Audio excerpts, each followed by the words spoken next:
would you consider to be the major challenges that you've had to overcome, and what solutions are you bringing to the table? It's a difficult question, though.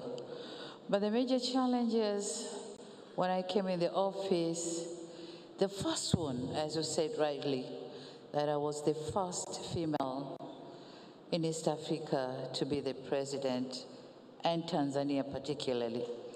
So the first challenge was a trust, to make people of Tanzania have a trust on me that I can deliver, I can run the country the same way men did. So that was my major challenge, and so I had to prove to them that yes, I can do it, women can do it. Women can never fail.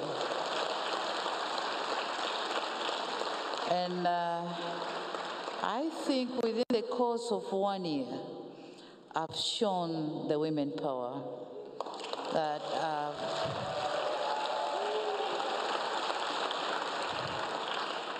I led the country in the same way men did, and in some circumstances more than they did. So,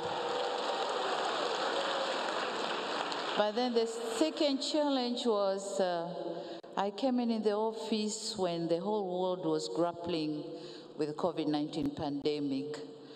And of course, the economic situation worldwide wasn't good.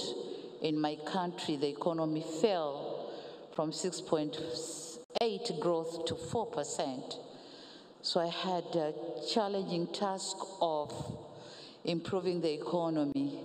And as we are speaking, we have been able to grow to 5.2% this year. So my expectation is to go back to 6.87 by 2025.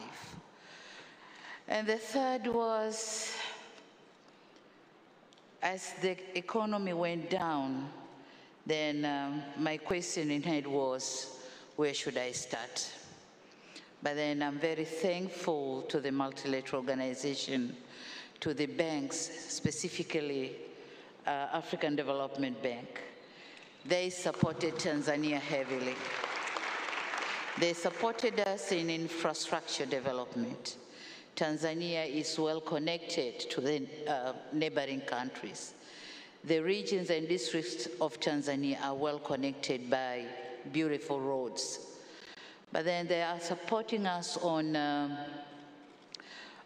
construction of the airports and aviation sector. They've been supporting us in agriculture. So with the support from FDB and other multilateral organizations, I've done well. Actually, due to COVID-19, IMF gave us some money as a bailout, economic bailout from the COVID-19 pandemic. And then I think most of the countries used that money for purchasing of sanitizer and those items required for COVID-19. But for me, I thought COVID-19 means the decongestion of the students in the classroom.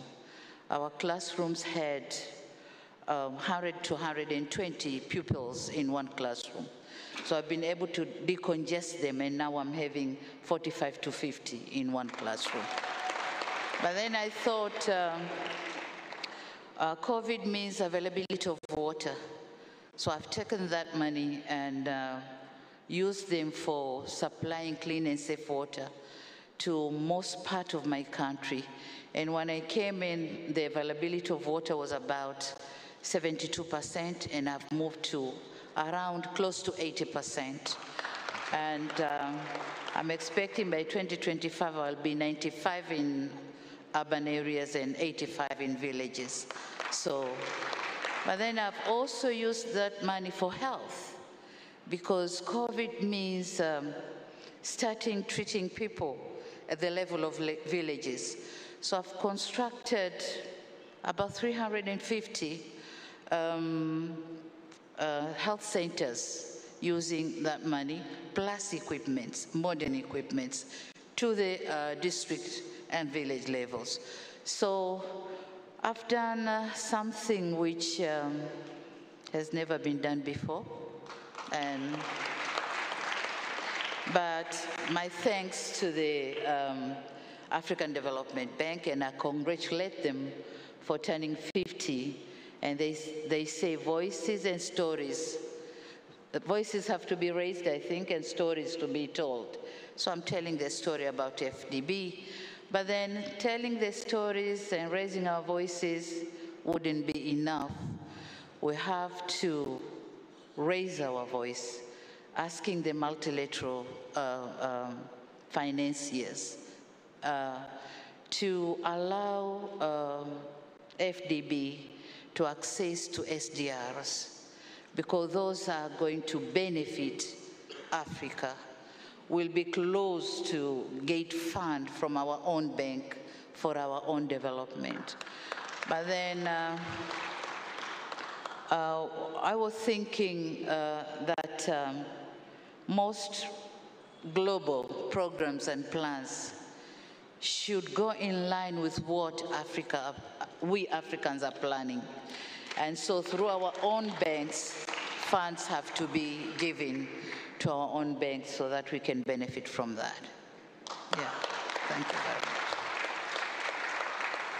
President Samia Suluhu Hassan, thank you very, very much. Creativity, innovation on display. We do have a panelist who